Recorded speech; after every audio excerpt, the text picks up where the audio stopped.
అందరికీ నమస్కారం. Welcome to news local.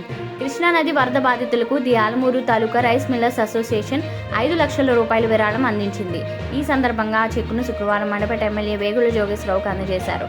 అనంతరం ఎమ్మెల్యే వేగుల జోగేశ్వరరావు మాట్లాడుతూ వరద బాధితుల ఇబ్బందులకు చలించి the Alamuru taluka rice millers association వారు విరాళం అందించడం చాలా సంతోషమన్నారు.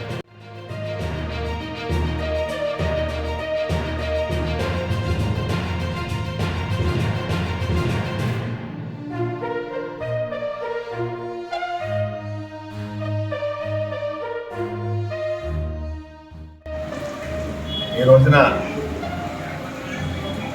Alamuru taluka rice millers association వారు మనకి ఈ కృష్ణా జిల్లాలో విజయవాడ ఏరియాలో వచ్చినటువంటి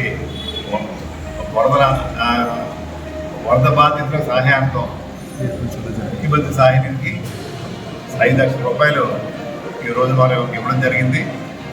మరి వారు పూర్తిగా అభినందిస్తూ ఇటువంటి సేవా కార్యక్రమాలు చేయాలని చెప్పి మరి వారిని కోరుతూ, ముఖ్యంగా ఇవాళ ఏదైతే ఇబ్బంది పడుతూ ఉన్నారో ఆ ప్రధానికాని కోసం మరి సహకారం తెచ్చినటువంటి రైస్ మిల్లర్ అసోసియేషన్ వారిని మనసారా